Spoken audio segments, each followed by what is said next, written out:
Welcome to this feeling nostalgic episode of the Mazza's Musings podcast. Yep, this week we are taking a look at those rides, attractions, and other offerings at Walt Disney World that are no more. And really, this is just a fun, nostalgic look. We're not going to get all mad about what's not there anymore and what they should have kept. It's really just taking a fun look back. And what was really interesting about this exercise is Eileen and I have had some very different Disney experiences leading up to when we got married and even before that when we met. And really, I had some opportunities earlier in my life to experience some things. And then when we met and later got married, Eileen was the one who had the more recent experience, having been there as a Disney adult. So it's interesting to kind of look at the differences in our experiences and me realizing that some of the things that I'm talking about are things that were long gone before she had ever visited Walt Disney World. So we do. We take a look back, we reminisce, and it's okay that we miss some of these things. But you know what's one thing that we never miss? That's an opportunity to laugh. And so, before we get into our main topic, here is Megan's joke of the week. Do you have a joke for us today? Yes. I have 2 heads, 6 legs, 4 eyes, and a tail. What am I? Oh, it's a riddle this time. I don't know. What are you? A cowboy riding his horse. That's pretty good. Well, Megan threw us a little bit of a curveball with this one. That was a humorous riddle and a good one at that. So thank you, Megan. And, well, I'm not going to waste any more time getting into our main topic, which was a lot of fun. And I think that you guys will have a lot of fun listening to it too. And thank you to everybody who contributed. You'll hear a lot of those contributions in this episode. And here we go.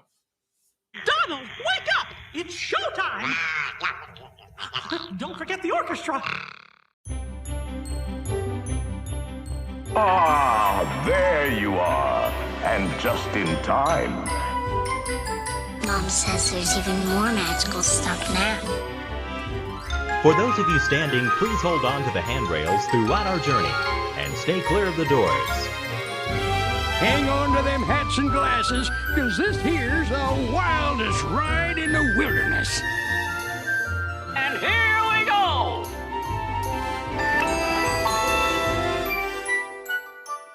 All right, so we are here for another episode, another Disney episode. And this time we are talking about things that once were at Disney, whether that be services, rides, attractions, or things you just remember about the parks. And so Eileen is here joining me, and I know that you felt like you struggled with this one a little bit, coming up with things that that you remember that aren't there anymore. Yeah, I mean, I think it's hard. I mean, my first time was in 2007, so I know that there's been a lot of changes of things that were there before 2007. Like, you went as a child, so you have some more, like, long way back memories. I mean, 2007 was almost 20 years ago at this point, but I also think because we've gone so regularly, like, in my head now, it's like, okay, this is what's there because it's what we've, like, it's done recently. Yeah. And not that I have forgotten about things that I've done in the past, but it's not as fresh in my mind. And maybe if you had more of a context or something, if something jogged your memory, you'd be like, oh, but I remember that. But it's kind of like when you're watching your kid grow up, you don't necessarily appreciate the change as it's happening day by day, but then you'll look at a picture from 3 years ago and you're like, oh my goodness, How is that the same child? Right, yeah. So I take it you can relate to that recently? yeah. In fact, just today there was a Facebook memory that popped up of Meghan as like a baby, just like babbling, and it was just like, man, that seems forever ago. And it was, but it was less than 7 years Right, ago. but not at the Or same time. 7 years ago, probably, but... All right, so this was something that I put out there on social media as well, and we did get a decent number of responses. There were a few of these that there were multiple people who responded, and the way that I'm going to kind of do this is kind of anecdotally. So I'm kind of phrasing all of this with, at Disney we used to. So you're going to be the old man saying, this was what it was like when I was the younger. Oh, okay, Grandpa, let's get you to bed. So that's the kind of the format that this is going to take. And kind of what we've loosely agreed to is I'm going to kind of go over one of these, and then you're going to try to guess what it is. Well, or take a shot at it. If it comes out as that, yeah. If it's just I don't remember that ever, then we'll talk through it. But okay, all right. So I'm willing to bet some of the ones on there are definitely like my top ones as well. And I will readily admit that some of the ones that people sent in, I had to look up because I had no idea what they were talking about. And that includes this first one, which will sound very, very random. At Disney, we used to wash our hands with pink powdered soap. I have no idea. Where was that? So it was called borax. And Like cleaner? It was, well, same company, but Okay. it was hand soap, but it was powdered. And Disney would use it in its restrooms as opposed to liquid soap because it was easier to clean. Like they could just sweep it up. Oh, instead of like making floors slippery and everything like that. And apparently, like I have no recollection of this whatsoever. Apparently they used it until 2001. Okay, so I never would have experienced it. It was until 2001 they stopped using it when there was the anthrax scare. Oh, I can see that. But I wonder, now I'm like, I wonder if other places used it too, and like we just didn't ever pay attention. I have no idea. I have no recollection of this. I feel like that's something we need to ask like our parents or whatever and see if that was more common for soap pre-anthrax. Yeah, it's possible. And I'm sorry, I wrote down the names of most of the people who sent the things in, and I forgot to write that one down. So I apologize to whoever sent that in. Wes Maidment on Facebook commented, at Disney, we used to make out in the teacups. Now, I have no other comment on that whatsoever. I can't imagine, that being a particularly pleasurable experience, or B, what would prevent you from doing that now? I mean, if that's what you wanted to do, like, I don't know. I mean, maybe this person is not as young as they once were and less of a risk taker. Who knows? And maybe there are things that cast members would allow at certain times and don't anymore. And the 70s were a wild time, so perhaps I don't know the age of this person whatsoever, but who knows. Like I said, no explanation. I could not do that. I'd throw up. No, not really. You have a hard time with the teacups anyway, so throwing that in I'd imagine would not do anything to help your equilibrium. I mean, I guess you get really close, like if you're spinning. I suppose so. Lawrence Wilson, who, on top of everything else, you've seen from time to time that I've watched some live streams of things going on at Disney. A lot of the times I'm watching Lawrence's live streams. He also has a Disney podcast. He said, at Disney, we used to make video calls at Epcot. Again, I have no idea what he's talking about. So I tried to do a quick Google search, and what I think he's talking about is they had this thing called World Key.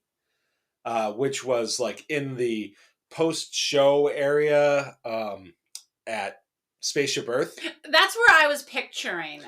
And it was in the 80s. So this was one of the first like video calling things, and you could do video calls with cast members to make dining reservations or get information on the parks. And it also had fun. It also had other informational stuff on it, but like especially a video call being like cutting edge at the time. Like I think that's what Lawrence is getting at. Lawrence, if I'm wrong, let me know and fill me in on what you were talking about. Kind of like an old-fashioned Hey Disney.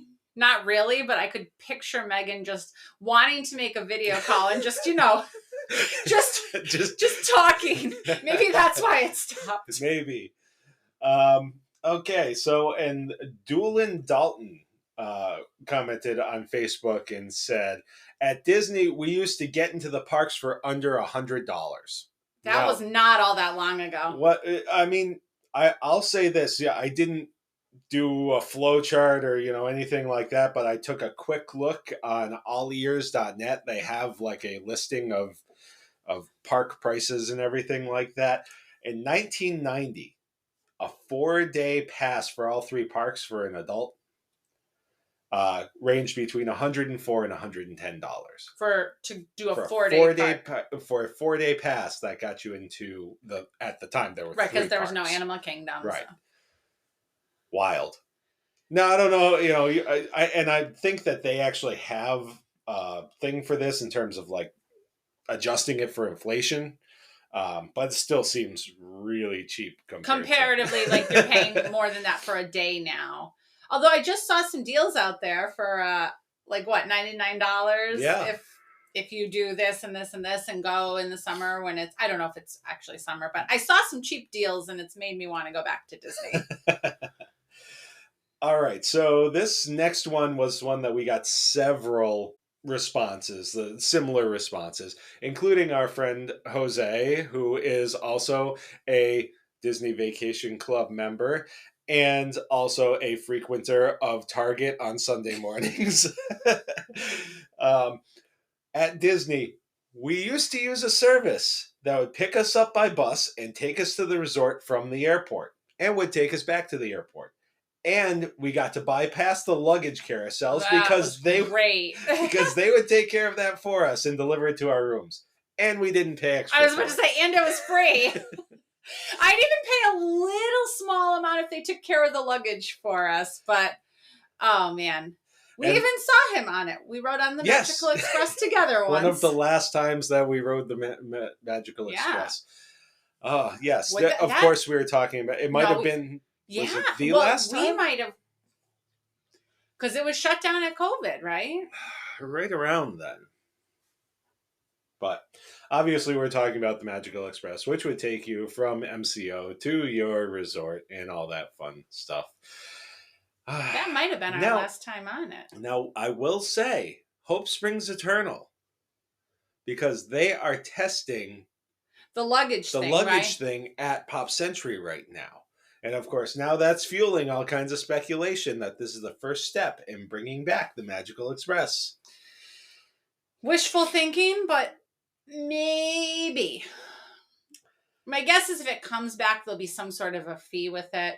But even like Mears, where you pay a fee, they don't you have to get your luggage, I believe, right? I think so, yeah. So it's sort of one of those like, getting your luggage isn't awful. I can get my Starbucks. Even now we use a car service, and he helps us. The driver helps us get our luggage and everything like that, which is nice. But we still have to go get our own luggage. Like it's one more thing we have to worry about on vacation. And I know that sounds like a first world problem. Oh, it totally is a first world problem. But when you used to be able to do it and now you don't, it's one of those bummer. Yeah. But like I said, it does give me time. You go over and Meghan and I get Starbucks. That's our routine. All right. So the next one was another one that we got multiple entries for, including... It has to be fast passes. Including Peyton, who is my former boss, So at Disney, we used to get very tiny pieces of paper that we had to hold on to that had our fast pass times for individual rides. And when it was time to return, we had to turn in that paper. And it was free. I forgot. I did the paper system once. I think. What was there a paper system for our honeymoon? Or was it electronic by then? I don't remember. It was still free. I very vividly remember the paper system. Did we have to like use our did we have the cards? We like had it was the cards. It was pre but did it get load on the or did we used the cards? Did we have magic bands? No, we had the key to the world cards. Right. Yeah, I think so. I think that they're actually in the We have that in the book. our album, yeah. We saved our key to the world cards. It's funny how these things all kind of blend together over time. And some people have such vivid memories of stuff like this, and I just don't. Yeah, I know in 2007 it was the paper tickets, and like they had the kiosks that you would go, and it was day of, right? Yeah, like you'd walk you up had to and go day of and get you'd whatever. walk up and it would spit out a time to return. Yeah, it wasn't the like a week out or whatever. Now it's 7 days, but it's been different amounts of time out. Yeah. So. Yeah. Yeah. Now I wonder when it switched to that. I'm sure that if we looked back, we could figure it out. But given what we're doing right now, I don't really remember. You're going to look that up? I'm going to attempt to. Okay. I'm going to continue going on here. Now we're getting into ones that I came up with. So feel free to take a guess. And some of these, I'm starting off with some that are a little more obvious. So we must have used it for our honeymoon. Used what? The paper tickets. Okay. And again, this is just a real quick search. So it looks like 2013, 2014, they transitioned to the FastPass Plus, which must be the app. Because it says here in late 2013, there was a transition where the paper and FastPass Plus system were in use. So FastPass Plus must be the app? Or There's no way. There's no way that was the app. So maybe not the app, but it was. Maybe it was on your card. Maybe you scanned it like with your key to the world card. Now, if anybody can fill us in on this, we clearly have a gap in our memory, and we weren't going as regularly at that point. Like we went for our honeymoon. Well, we went for our honeymoon in 2011, and then we didn't go back for 5 years. So, there are some gaps here. So if you can help us out with that, then that would be great. But by the time we went with Mary Kate in 2018, we had pre-booked all our fast passes and everything like that. And it was all electronic. Yeah. It might not have been the app, but everything was pre-booked. Well, and that trip with Mary Kate being Eileen's sister, that was 2019. We were Disney Vacation Club members at that point too. So we had gone back a couple times since then. So yeah. Now I'm trying to remember like when we went, like the paper seems like it ended in 2013, 2014. But when did like the pre-booking start too? I'm sure a simple Google search could give you the entire history of this, but yeah, I'm just trying to come up with it off the top of my head. I can't. Yeah. But again, that conversation about how like it's you remember doing it all, but it's a little foggy. Yeah. All right. So the next one at Disney, we used to stay 6 feet away from each other at all times, even in ride queues and when waiting for food. There wasn't more than a 30-minute wait for basically any ride, and there was free hand sanitizer everywhere. Oh, COVID Disney. There are things that I don't want to make light of the coronavirus pandemic. It obviously was something that we're still feeling the effects of, and you as a teacher can appreciate what some of those effects are for the younger generation. But at the same time, there were some things about COVID Disney that I really did enjoy, and one of them was that everybody had to stay 6 feet away from me. Yeah. Everything was marked on the ground. While you're mentioning it, I just have this Meghan was 2 She wasn't 3 yet because that was her free trip. That was like, we're Yeah. getting her in. But I remember her like just like she bounce between each Yes. marker, like her steps, and she would just bounce between each one. But walking with like this bounce. All right. She could follow the 6 feet rule. Yeah, better than a lot of adults could. I certainly had to tell a few people that they were a little too close. And they would have been too close even if there wasn't a pandemic. All right, next one. At Disney, we used to ride a ride where a bear and a fox were chasing a rabbit until you fell into a thorn bush, and everybody was really happy about it. And singing a song that would get stuck in your head for days. Yeah, that was fun. That, of course, is Splash Mountain. Yep. Yeah, I do like Splash Mountain. It's funny because the way you described that's not really what I remember about the ride. I just, honestly, I remember, and I know you eventually taught me the trick of like Briar Patch, but I remember like just always being like, is this a drop? Is this a drop? Like, and I don't know if it's, it had like that darker feel to it. So you just always felt like it was like going to be the big drop. But plenty of times we went on that before you were just, and even then, once you told me Briar Patch, it would be like, is this a drop? And I still, every time, like when we're about to go over, I'll like say to you, Briar Patch? I don't know. Did you say it this past trip? I did. Yeah. I leaned forward and... I probably was more focused on like making sure... This was Megan's first time on it. So I was, as we discussed in an earlier episode, I was sitting alone. Always. and they were in front of me. But yeah. All right. At Disney, we used to take a tour through various movie props and costumes and vehicles, and then got to get on a special effects demonstration on the live set of a disaster movie with an earthquake, explosions, and a flood.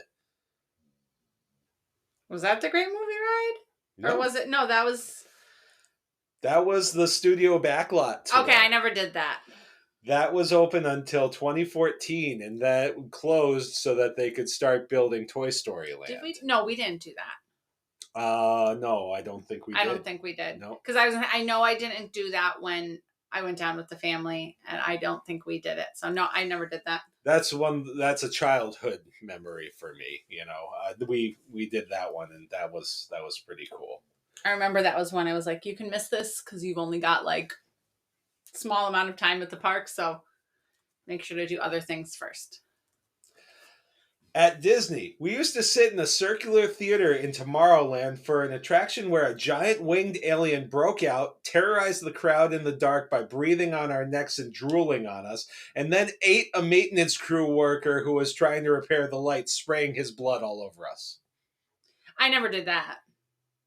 That was the alien encounter, which closed in 2003 and later reopened as Stitch's Great Escape. When you started with it, I thought it was going to be Stitch. But then you kept going, and I'm like, nope, that is not Stitch. Not Stitch. Is Stitch on your list? It is not, because I mentioned Because you mentioned that one. Yep. Yeah. Yep. Stitch would have been better. Well, but this is something that if you told someone that who had never heard of it before, they would never believe you that was something that was at Disney. Yeah. Whereas the Stitch thing, that obviously. Yeah. Now it's nothing. Maybe they'll. I mean, I don't know. It's got to be a building thing because Stitch is big again. So, like, Stitch is very popular right now. So why wouldn't they? A lot of Stitch merchandise in the parks too, and I mean they're coming out with a new movie. And truthfully, but even over the last couple of years, pre-movie, like the kids at school are into Stitch, and obviously Lilo and Stitch is super old. Yeah, it was 2002. So for these kids, super old. For fifth graders, super old. Like what was the Abbott Elementary? The 1900s. Oh, they were doing the oldies and all of the songs were from the early 2000s. Yeah. Well, I love it when my kids are like, "Were you born in the 1900s?" Yes, technically. Yes. But when I don't think say it like 1900s, that. I think of like Victorian times. All right. At Disney, we used to ride a gondola that took you over Magic Kingdom to and from Fantasyland and Tomorrowland, picking people up in the area where the Rapunzel bathrooms are, and the bathrooms are at Space Mountain. Did you ever do that? Yep. Yeah. Yep, that was the Skyway, which was it was a Magic Kingdom original. So it was part of the original 1971 opening, and it was there until 1999. So Okay, that's what I was just looking to see. Like, I don't recall that ever when I was there. Yep, but the basically the bathrooms at Space Mountain that are just to the if you're looking at Space Mountain, they're to the right. Yeah. That used to have a second floor. So the bathrooms were there, and then the second floor was the loading area for the gondola. And they took out the gondola area in Fantasyland when they built Rapunzel. Yeah. All right, this one's okay. No, not quite there yet. Okay, at Disney, we used to watch kids get trained to be Jedi and battle Darth Vader, Darth Maul, and Kylo Ren and other villains at Hollywood Studios. Is that the thing, like over by Star Tours? Yes. Yeah. Okay. Yep. It was they don't do that anymore. The Trials of the Temple. No, they stopped doing that in 2020. COVID. Yep. And they never brought it back. The stage is still there. Yeah. But I was gonna say they've even done they occasionally have had like Fast Pass people there. Maybe that Photo Pass. Not Fast Pass. Yeah, we had got pictures there one time with lightsabers. Yeah. Yeah. Was that when we got those pictures? That was probably pre Galaxy's Edge. Yes. Yeah. So. Yeah, that would make sense. Yeah. I think I just saw something in my Facebook memories today where I posted a video 7 years ago about how they were building Galaxy's Edge. It seems like it's been there forever, but you think of the amount of time it's actually been there is kind of crazy. All right, this one's a little bit longer, so hang with me. All right. At Disney, we had multiple attractions at Epcot that made you miniature and put you inside the human body. The first one, you sat in the theater made to look like a computerized inside of the head of a 12-year-old, and a guy named Buzzy controlled the kid, and you saw what was happening through screens that were shaped like eyes. And a bunch of the kids' organs and emotions were voiced by celebrities. In the other one, you boarded a transport where you were shrunk and sent into the body to pick up a scientist who was investigating a splinter and had to chase her through the human body after she got sucked away. I've never seen either of these either, but No, you have not. But the first one, if they ever brought something like that back, could they make it like Inside Out? We did an earlier episode where we were talking about, and I couldn't remember the name of this attraction, but I said that this would be something that would be great to bring back as Inside Out. As Inside Out. And so the first one that I was mentioning that we were just talking about, it was called Cranium Command. And the guy who was... Where was that there? So it was in the Wonders of Life Pavilion, which is... They've changed all of these things, so none of it... I can't say like, oh, it's in... So the Wonders of Life Pavilion, I'm sure that you could see a map and be like, oh, that's where this is now, and I don't remember off the top of my head. But that pavilion closed in 2007. So I must have... maybe it was there, but not anything I went to, because I did go in 2007, but... So Cranium Command, basically, like, it was... They were training this guy to pilot this 12-year-old kid, and there were all these things going on, like the kid's got a crush on a girl, and, all this, he skips breakfast, so he's hungry, and there are all these kinds of things that were going on, and it was fun. And the other one was a lot like Star Tours. It was called Body Wars, and it was as I just, like Star Tours, except you were going through the human body, like going, at one point, I think you're being attacked by a white blood cell because it thinks that you're an infection. It was. Yeah, okay. So. I can see why why those aren't there anymore, but I could also, yeah, they could maybe. That was actually the precursor to Star Tours. Like that ride system was done first. Was there before it was at Star Tours. A fun fact about the Cranium Command that I found while I did some research on these to make sure that I was remembering them correctly, and in some ways I was, in some ways I wasn't, because some of these I hadn't done since I was a kid. Buzzy, who piloted the kid, was an animatronic, and they basically left that entire attraction as is. Like they just abandoned it. So Buzzy was still there until 2018 when he was stolen. A former employee stole him and was caught trying to sell like parts. So not even the whole thing. And pieces from the Haunted Mansion on the black market. Okay. So that's your fun fact about Cranium Command for today. Here's another somewhat longer one, also regarding Epcot. At Disney, we used to watch shows at Epcot that featured Ellen DeGeneres, Alex Trebek, Jamie Lee Curtis, and Bill Nye witnessing the Big Bang, hanging out with dinosaurs, and touring different energy resources. And another where Michael Jackson was the captain of a spaceship and was captured by Angelica Houston and had to dance to get away while we were wearing 3D glasses. Where was this? This was at Epcot. No, I know, but Okay, so the first one was Ellen's Energy Adventure. I've heard of that. Which was part of the Universe of Energy Pavilion, which was open until 2014, so it would have been there when I have heard of that. I definitely didn't do it, The other one was Captain EO, which was at the Journey into Imagination Pavilion until 2015. Yeah, so I guess I'm looking and we went there together, but also clearly didn't do those things. So there's a reason they probably weren't. The family trip in 2007, I very much like I said, I've talked before too. I had a list. I knew what I wanted to do, and I knew the other things to do if I had time. But given that we were at the park for, in essence, 3.5 days, we were very limited with what we did. So I think a lot of stuff, probably, especially the not as popular stuff, got pushed aside.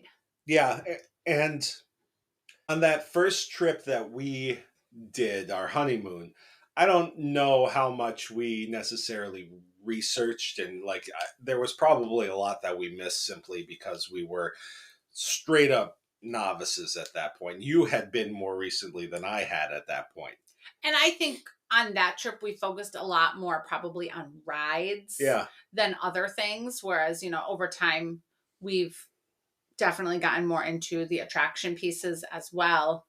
But I wouldn't be surprised if that was, we did the rides we wanted to do. And we always go around the world. The number of people I know who go to Epcot and don't make it around the world, that's one of the really fun things to do at Epcot. And not even drinking around the world. Just explore around the world. Yeah. The thing that always amazes me, I guess about all of this, you had Alex Trebek and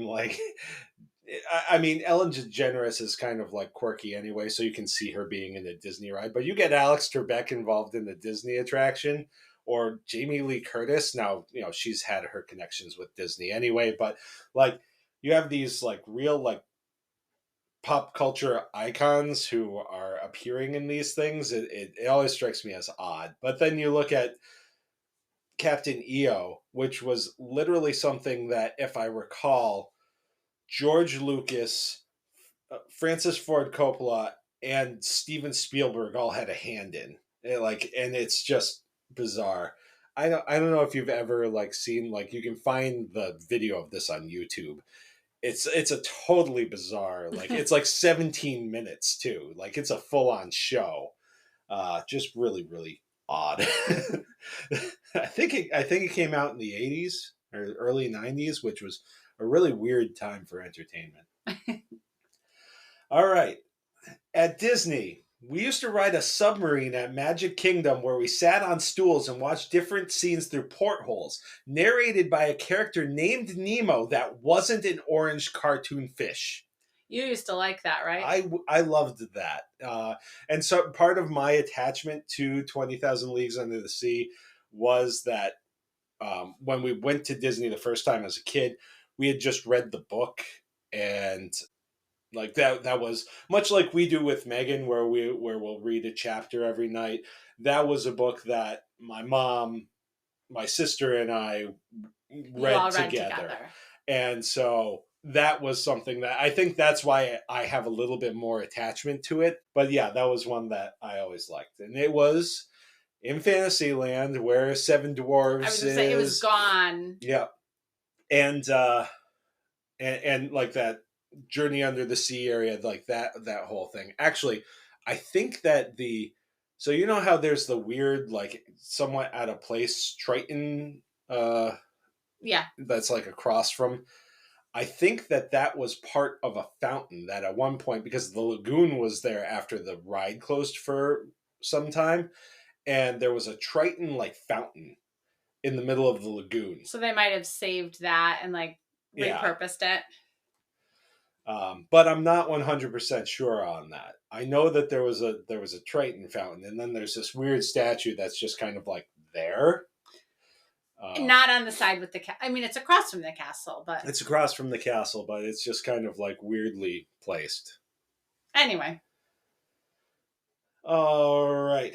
At Disney, we used to ride through all kinds of great movie scenes like Indiana Jones and the Raiders of the Lost Ark, Singing in the Rain, Mary Poppins, Tarzan, and The Wizard of Oz. That's the great movie ride. That's the great movie ride, which, of course, closed in 2017 to make way for Mickey and Minnie's Runaway Railway.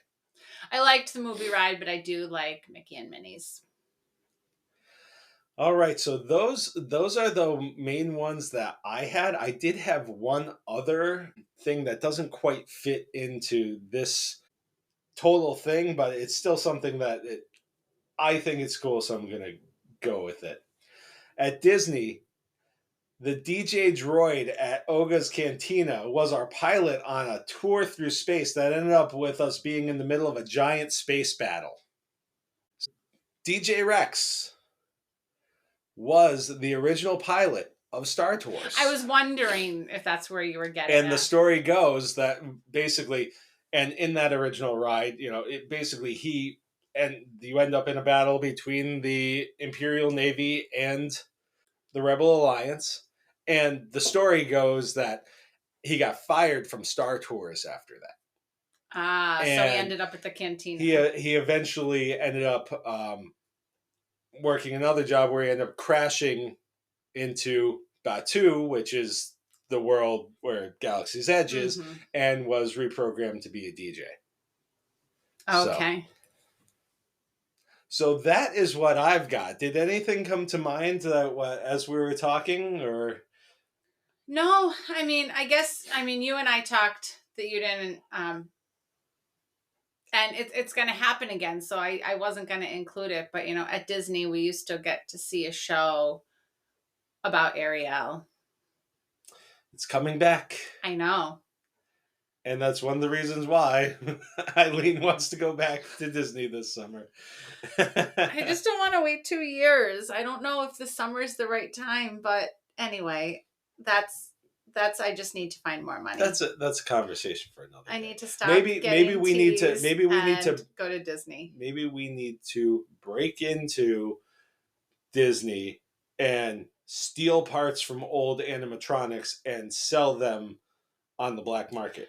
I would like to go back to Disney, though. That's true. These guys, actually, that was the worst part of their sentence, because other than that, they had to pay restitution, but the rest of it was like they got probation and they were banned from Disney property. Yeah, I don't want that. The Disney property part is probably the worst part, other I than wonder having if to it'll pay the money back. I wonder if it expires. You know, I'm not going to say any names, but you know how, like... I know exactly what you're talking about. Okay. Do we want to air this on the No, podcast? but like, bans can expire, so I wasn't sure. This is not us, by the way. We'll call them associates. That sounds almost worse. No, acquaintances. Not every ban is a lifetime ban. That's where I'm going. So, you know, if it was I'm fairly certain that if you steal things from Disney World, you might get a lifetime ban. I mean, you steal some soap or, you know, towels, they're not going to ban you. But when you start stealing animatronics, yeah. Fair enough. That might. Fair enough. I couldn't do it because we're recording this on April 2nd, but had we recorded this on April 1st, which really wasn't an option, but I was going to try to trip you up by describing a ride that actually currently exists. But that would have been mean. And I'm never mean to Eileen. Anyway. I'm always super nice. And you're always super nice to me. And you know who else is always super nice? We Do Travel Right? Yes. Wow, Emily, I got it this time. Emily and her team at We Do Travel Right. Yeah, they offer all kinds of great services that will help you with your reservations, whether they're hotel reservations, getting those park tickets, your dining reservations. They help you navigate not only the parks, but also the app and the lightning lanes, which of course we all wish were still fast passes, and all kinds of things. And they do it for free. Yep. So now, and they do this for free, whether you're looking at a Disney vacation or a Universal vacation. I know that at some point you want to get to the Harry Potter world. I just want to do it all. I really just need more money. So, well, and between those or all-inclusives or cruises, maybe you don't need a ton more money because they're also really good at finding deals for you. They keep on top of all of those sales and those deals, and try to find the thing that's going to work best for you and your family. So, I mean, and when it's free, because these companies are already charging you for the service. If you're not using the service, you're leaving money on the table, basically. You're spending the money and then saying, I don't want any help. And we'll readily admit, we used to think, we know Disney, it's fine, we'll do it ourselves. But now I'm like, no, Emily, you and your people, you can take care of that for us. Well, you know, and there is some fun in doing it yourself, but there's not fun at waking up at 6 a.m. and having to make your dining reservations. You know, I always use the on Christmas Day example, but anytime. And then dealing with technology, there was something we had to do.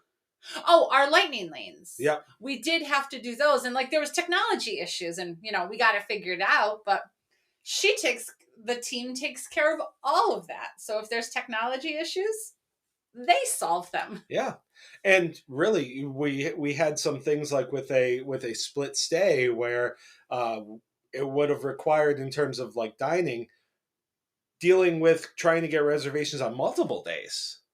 Yeah, that's true. So there's all kinds of things that they will do for you, and it takes a lot of the stress away, and it's free. I mean, that's the biggest thing. It's free. And so if you want to get your free, yes, even the quote is free and it's obligation free.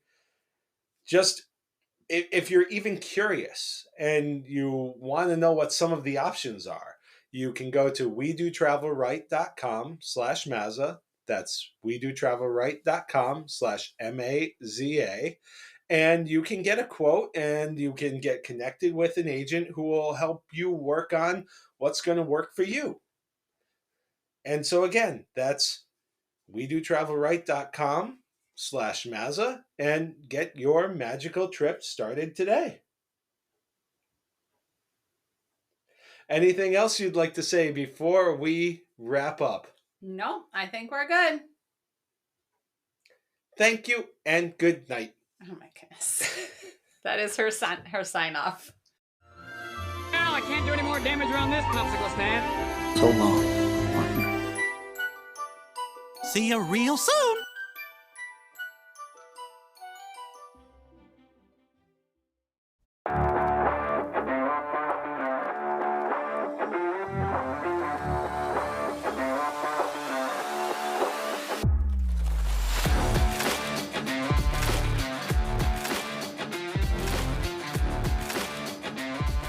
Well, thanks once again for listening to this episode of the Mazza's Musings podcast. Whether this is your first time listening or you've been listening right along, welcome on this podcast experiment that has really grown and really become a really fun thing and has developed a really fun community. And we're glad that you're a part of it. If you'd like to help us out even more, the best way you can do that is by leaving a rating or a review on whatever your podcast service of choice is. Whether it's 5 stars or thumbs up or whatever they use, those reviews and ratings help boost us up in the rankings so we become more visible to more people. So more people can discover this podcast and become part of this community. You can also find out more about the podcast and find past episodes by going to our website, mazzasmusings.wordpress.com. While you're there, you can sign up for our newsletter, which is an opportunity for us to let you know about upcoming episodes, let you know about episodes you might have missed. We also shout out other podcasts. And we give you information and news that we think that you would find interesting because we find it interesting. And we let you know about different contests and sweepstakes that might be going on. If you're looking to bump up your support just a little bit more, you can find on our website how to buy us a blue milk. And when you buy us a blue milk, that is a small way to show some appreciation monetarily to help us with some of the costs that go into putting on this podcast. And of course, interacting with us on social media is another great way to support us and become a part of this community. You can find us on our Facebook page. Just search for the Mazza's Musings podcast. You can also find us on Instagram, Twitter, or X, and Threads at Mazza's Musings Pod. We're also on Blue Sky, and we play around with TikTok now and then at Mazza's Musings Podcast. As I've said before, and I've said many, many times, you guys are what make this all possible. So thank you again for all of your support, for all of your feedback. If you want to reach out to us for any reason, whether it's an idea for a podcast, if you have feedback on a past episode, or if you want to collaborate, or you just want to say hi, you can reach out at mazzasmusings@gmail.com. And as always, I hope you have a great weekend and a great week.